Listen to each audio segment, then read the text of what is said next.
Hello students, इस video में हम एक्सप्लेन करेंगे crystal field splitting in octahedral complexes. Octahedral complexes में कोऑर्डिनेशन नंबर कितना होता है? 6। अब ये क्वेश्चन आता है कि क्रिस्टल फील्ड स्प्लिटिंग है क्या? समझे इसको।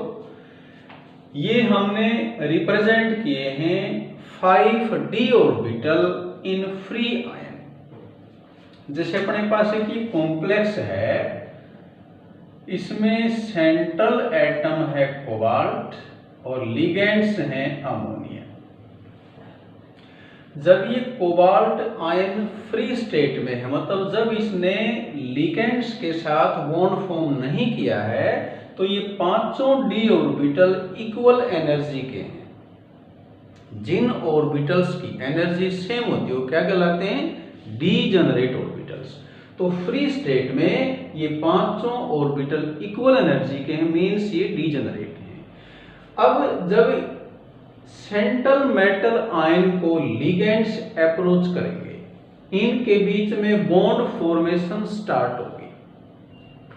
तो ये 5d ऑर्बिटल हैं, इनकी एनर्जी इंक्रीज हो जाएगी। ये स्टेट 1 है, स्टार्टिंग में ये बॉन्ड फॉर्मेशन स्टार्ट हो चुकी है। तो सेंट्रल मेटल एटम या आयन के इलेक्ट्रॉन्स और लिगेंड्स के इलेक्ट्रॉन में रिपल्सन स्टार्ट होता है, और रिपल्सन होने से एनर्जी इंक्रीज हो जाती है। ये स्टेट सेकंड है। और इसके बाद ये 5d ऑर्बिटल दो सेट में स्प्लिट हो जाते हैं। 5d ऑर्बिटल्स में से dxy, dyz, dxz की एनर्जी कम हो जाती है, और dx² - y² dz² की एनर्जी इंक्रीज हो जाती है। लेकिन ध्यान दें कि इस क्रिस्टल फील्ड स्प्लिटिंग के बाद जो एवरेज एनर्जी, यहां जो एवरेज एनर्जी है यहां भी उतनी ही रहेगी। यहां डिक्रीज हो गई 3 की, यहां 2 की इंक्रीज हो गई। ओवरऑल इसमें कोई चेंज नहीं है। इसको बेरी सेंटर रूल कहा जाता है।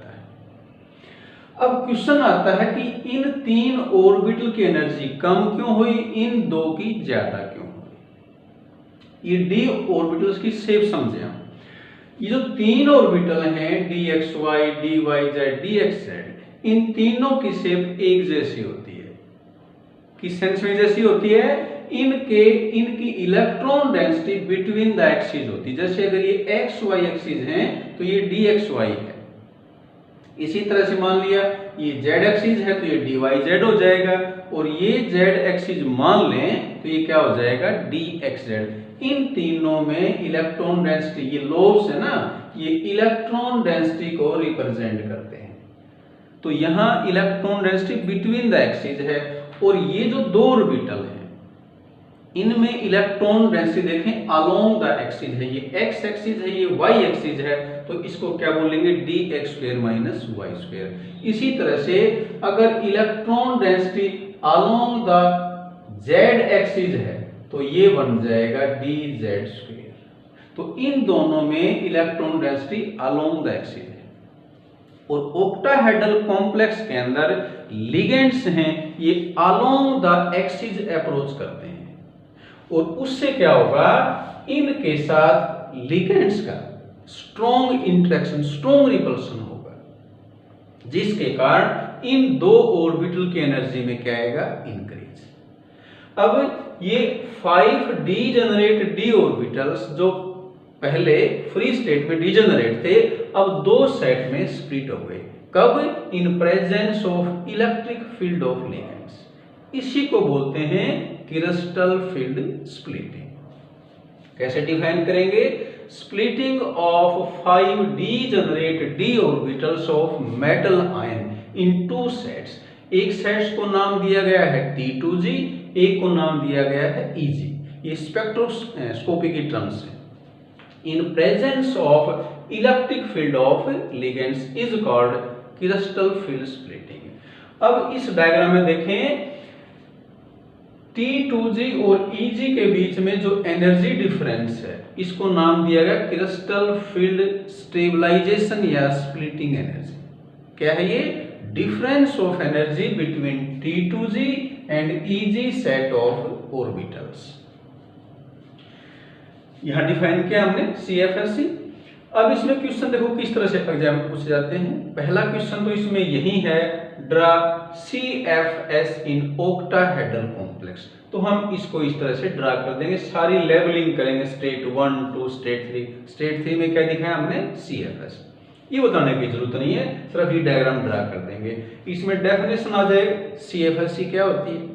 या फिर इसमें एक क्वेश्चन बड़ा इंपॉर्टेंट आता है, electronic configuration on the basis of crystal field theory write electronic configuration for D4 ion in terms of T2G and EG।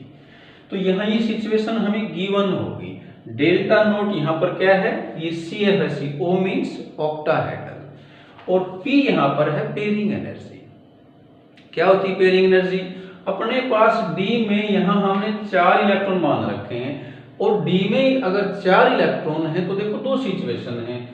एक सिचुएशन ये है कि इलेक्ट्रॉन 3 T2G में आ जाए, एक EG में आ जाए, और सेकंड सिचुएशन ये है कि चारों इलेक्ट्रॉन लोअर एनर्जी वाले को ऑक्युपाई कर लें। ये डिपेंड करेगा डेल्टा नोट की वैल्यू पे। जिस लिगेंड के अंदर ये वैल्यू ज्यादा होती है वो स्ट्रॉन्ग फील्ड लिगेंड है, और स्ट्रॉन्ग फील्ड के अंदर क्या होता है, 4th इलेक्ट्रॉन पेयर हो जाता है। अब जब इलेक्ट्रॉन को हम पेयर करते हैं तो इलेक्ट्रॉन इलेक्ट्रॉन के बीच में रिपल्सन आता है, इसलिए हमें एनर्जी की जरूरत पड़ती है, एनर्जी सप्लाई करनी पड़ती है, एनर्जी एब्जॉर्ब होती है। तो वो एनर्जी जो इलेक्ट्रॉन को पेयर करने के लिए सप्लाई की जाती है या एब्जॉर्ब होती है, उसको हम बोलते हैं पेयरिंग एनर्जी। तो अगर पेयरिंग एनर्जी से ये एनर्जी ज्यादा है, स्टेबलाइजेशन एनर्जी अगर ज्यादा है, मतलब स्ट्रॉन्ग फील्ड लिगेंड्स है, तो 4th इलेक्ट्रॉन T2G में आ जाएगा। तो यहाँ इलेक्ट्रॉनिक कॉन्फ़िगरेशन होगा T2G 4 EG 0, ये खाली है। और अगर डेल्टा नोट की वैल्यू कम है, CFSE की वैल्यू पेयरिंग से कम है, तो फिर पेयरिंग नहीं होगी, क्योंकि उतनी एनर्जी अवेलेबल नहीं जितनी पेयरिंग के लिए चाहिए। इसलिए 4th इलेक्ट्रॉन है ऑक्युपाई क्या कर लेगा, हायर एनर्जी ऑर्बिटल EG। तो उस केस में कॉन्फ़िगरेशन ये हो जाएगा। तो ये हमने एक्सप्लेन किया crystal field splitting in octahedral complexes. फिर सुने एक बार क्वेश्चन कैसे कैसे आते हैं। इसमें क्वेश्चन डायग्राम ड्रा करना पूछ लें, उसके अलावा अपने से इलेक्ट्रॉनिक कॉन्फ़िगरेशन पूछ लें, या CFSE की एनर्जी पूछ लें, और हम इसी बेसिस पे एक्सप्लेन करते हैं लिगेंड से वो वीक फील्ड है या स्ट्रॉन्ग है, वो डिपेंड करता है CFSE पे।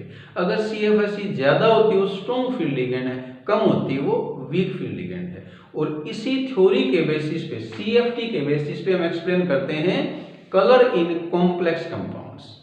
कलर क्यों आता है, कलर के लिए रीजन है DD ट्रांजिशन। DD ट्रांजिशन का मतलब होता है इलेक्ट्रॉन का लोअर सेट से हायर सेट में जाना। इलेक्ट्रॉन यहां से यहां कब तक आएगा, जब तक यहां इलेक्ट्रॉन को आने की जगह होगी, और वो कब तक होगी, जब तक D के अंदर 9 इलेक्ट्रॉन है। तो DD ट्रांजिशन के लिए कंडीशन है पार्टली फिल्ड d ऑर्बिटल, और वो D1 से D9 तक है। अगर मान लो D में 9 इलेक्ट्रॉन है तो 6 तो यहां जाएंगे, 2 यहां जाएंगे, 1 यहां आएगा, तो यहां 1 इलेक्ट्रॉन की जगह है। तो जब इस कंपाउंड पे विजिबल लाइट स्ट्राइक करेगी तो वहां से वो रेडिएशन एब्जॉर्ब करेगा, जिससे इलेक्ट्रॉन लोअर स्टेट से हायर स्टेट में जाएगा, और उसी के अकॉर्डिंग उसमें क्या आएगा, कलर। तो कलर के लिए क्या जरूरी है, DD ट्रांजिशन, और वो कब होगी, जब यहाँ पार्टली फिल्ड D होगा। D अगर वैकेंट है या D में अगर 10 है तो DD ट्रांजिशन नहीं होती, और उस केस में सब्सटेंस कैसा आता है, कलरलेस। तो ये कंप्लीट है about crystal field splitting in octahedral complexes.